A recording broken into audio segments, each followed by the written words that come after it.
Hi guys! For today's video, magluluto po tayo. Meron po tayong karne ng baboy. And of course, we have also a pusit. The pusit. And magluluto tayo ng pinakbet. Meron tayong saluyot. Meron din tayong kalabasa. And of course, talong ni Carl. Okay, so, aanin muna natin ito. Meron kong dito, sali. Guys, ito ko. So, yun. Meron silang, okay pa itong ano, para ito. Meron natin siya doon. So, isa-isa natin siya. Ay, okay, meron siya. Guys.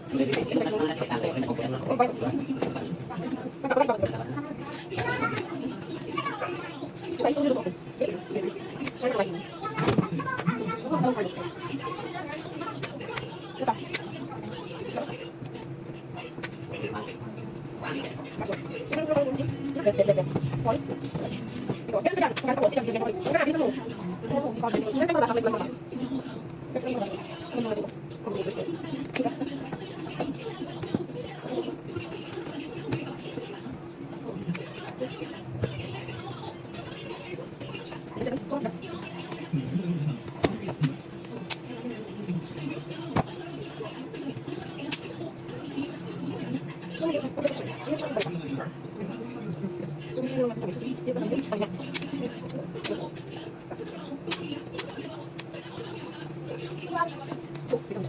Guys, inugasan natin ito.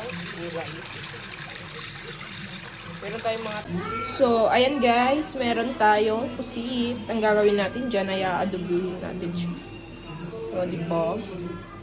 Madami siya guys. So.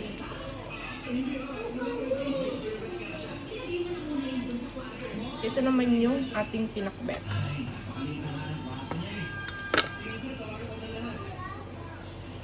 Ito na guys yung lulutuin natin. Meron tayong mga gulay. And meron tayong karne ng baboy na isasahog sa gulay. And also we have the pusit. Yes, where to go. So guys, ang una nating ilalagay ay oil. So paiinitin lang muna natin siya. So yun guys, ilalagay natin yung lahat. Halo-halo lang natin siya until maging golden brown. So guys, ilalagay na natin yung karne ng baboy and after natin ilagay ay syempre ihahalo-halo lang natin siya para ma-absorb niya yung mga nilagay nating ricado.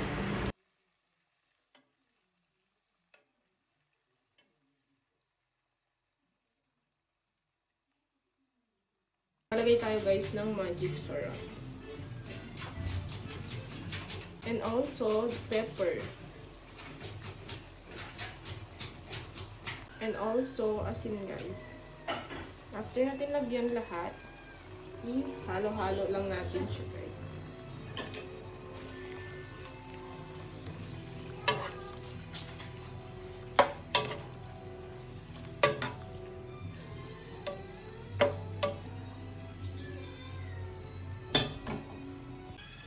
Lulutuin naman natin guys ay yung pusit.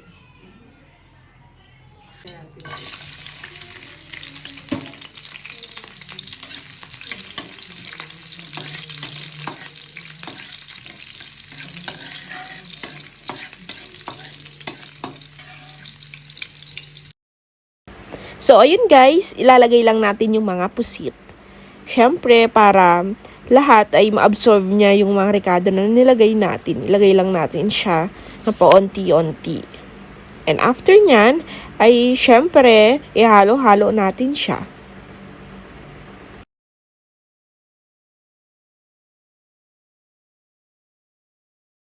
Guys, nilagyan ko na siya ng ricado. So, halo-halo lang natin siya.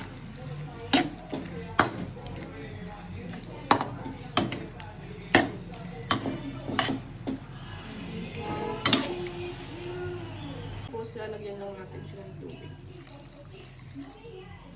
Then, hintayin natin kumulo. So guys, kumukulo ng ating pusit.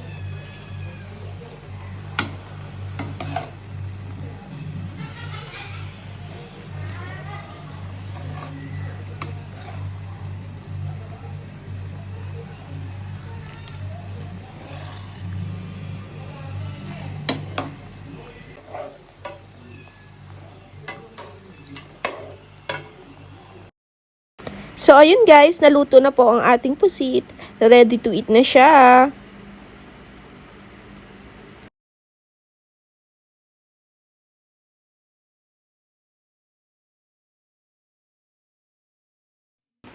So, ayun guys, ilalagay na natin ang mga gulay ng pinakbet. And after natin ilagay, ay syempre, ihalo-halo lang natin siya ng paunti-unti para ma-absorb niya yung mga rekado na nilagay natin doon sa karne ng baboy. And after natin siyang ihalo-halo, ay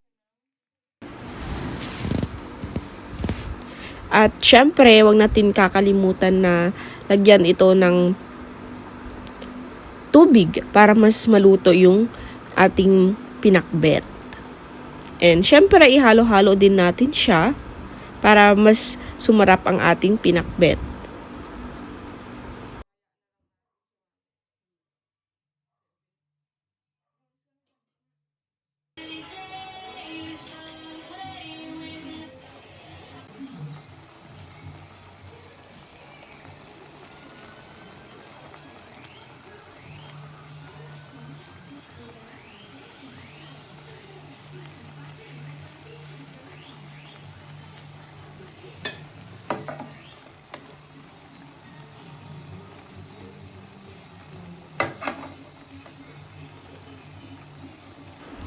And, syempre, tapos na ang ating pinakbet.